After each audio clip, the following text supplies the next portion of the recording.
What if I told you that 3,000 years ago there lived an African queen so powerful, so wealthy and so wise that the greatest king in the ancient world rose from his throne just to receive her? Kings do not stand for anyone. But he stood for her. This is the story of the Queen of Sheba. And by the end of this video you will understand why her name has survived for 3,000 years across 3 of the world's major religions. Her name was Makeda. In Arabic tradition she is called Bilqis. She ruled the kingdom of Sheba, a land that historians and scholars believe stretched across parts of modern-day Ethiopia and Yemen. Her kingdom sat on one of the most important trade routes in the ancient world. The route that connected Africa, Arabia and Asia. Through her land flowed gold, ivory, precious stones, and something even more valuable than gold at that time, frankincense and myrrh. These were rare fragrant resins used in religious ceremonies, medicine and perfume across the ancient world. Whoever controlled the frankincense trade controlled enormous wealth. And Makeda controlled it completely. She was not just rich. She was powerful. Her armies were respected. Her merchants traveled to every corner of the known world. Kings and traders from distant lands sent gifts to her court hoping to gain her favor. By every measure that existed in the ancient world, gold, land, armies, influence, the Queen of Sheba was one of the most powerful rulers alive. But there was something happening far away in Jerusalem that caught her attention. Stories began reaching her kingdom about a king named Solomon. Stories of a wisdom so great that people traveled from distant lands just to hear him speak. They said he could answer any question, solve any riddle, understand the deepest mysteries of life. Makeda heard these stories again and again. And something inside her, something that separates great rulers from good ones, refused to simply believe what she heard. She wanted to see it for herself. She wanted to test it. So she made a decision that shocked everyone around her. The most powerful queen in Africa decided to leave her kingdom and travel thousands of miles across burning deserts to meet a king she had never seen. Not to conquer him. Not to make an alliance through marriage or politics in the way rulers usually did. She went to test his wisdom with her own questions. She prepared a caravan unlike anything the desert had ever seen. Camels loaded with gold, spices, precious stones, servants, guards, advisors. A procession that stretched for miles across the sand. And at the front of it all rode Makeda herself, Queen of Sheba, leaving behind everything familiar to seek something money could not buy, wisdom. The journey was long and difficult. Weeks of travel across some of the harshest terrain on earth. But finally her caravan arrived at the gates of Jerusalem. And when news reached King Solomon that the Queen of Sheba herself had arrived, not a messenger, not an ambassador, but the queen in person, he did something that surprised his entire court. He rose from his throne to receive her. In the ancient world this was extraordinary.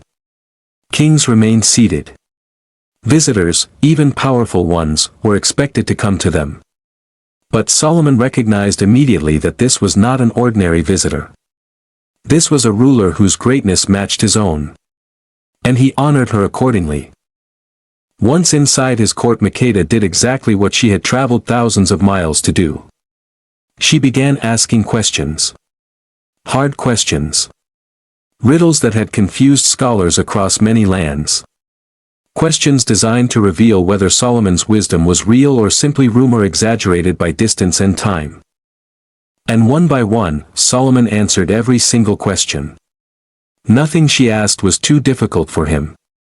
The Bible itself records that there was nothing hidden from the king that he could not explain to her. Makeda was amazed. Here was a queen who already possessed more gold, more land and more power than almost anyone alive. And yet she found herself genuinely impressed, not by wealth, because she had plenty of her own, but by wisdom. Real wisdom.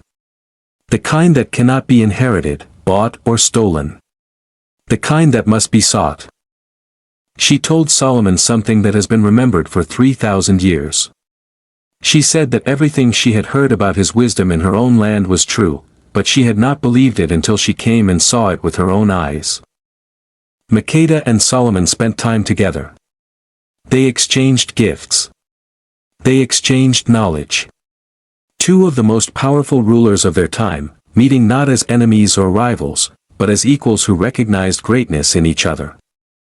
According to ancient Ethiopian tradition recorded in a sacred text called the Kebra Nagast, something happened during this visit that would shape the next 3,000 years of African history. Makeda and Solomon had a son together. His name was Menelik. Makeda returned to her kingdom in Africa.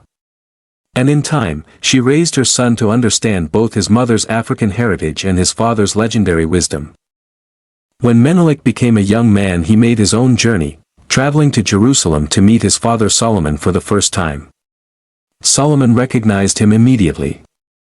He was overjoyed to meet his son and wanted Menelik to remain in Jerusalem, even offering him the chance to one day rule there, but Menelik made a choice. He chose to return to Africa. To his mother's kingdom. To his people.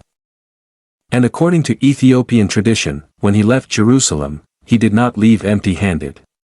He carried with him the Ark of the Covenant, the sacred chest described in the Bible as containing the tablets of the Ten Commandments.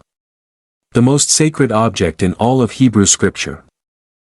To this day, the Ethiopian Orthodox Church maintains that the Ark of the Covenant rests in a chapel in the city of Aksum, Ethiopia, guarded by a single monk whose entire life is dedicated to protecting it. Nobody else is permitted to see it. For centuries, this belief has been central to Ethiopian identity and faith. But the story does not end there. Menelik did not just bring back a sacred object. He founded something that would last far longer than any single artifact. He became the first emperor of what is known as the Solomonic dynasty, a line of Ethiopian rulers who claimed direct descent from Solomon and the Queen of Sheba. This dynasty was not a brief chapter in history. It lasted, with interruptions, for nearly 3,000 years.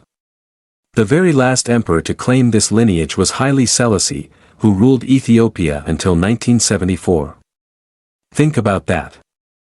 A bloodline that historians trace back to an ancient African queen was still sitting on a throne within living memory.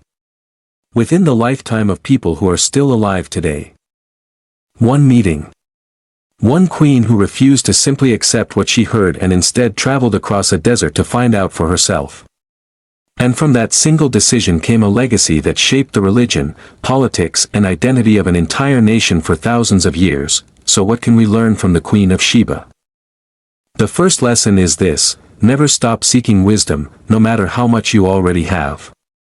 Makeda was not lacking anything when she made her journey. She had wealth beyond measure.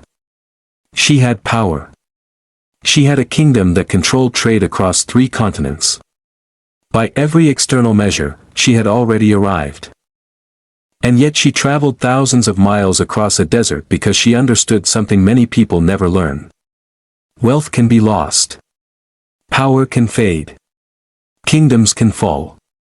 But wisdom, once gained, becomes part of who you are forever.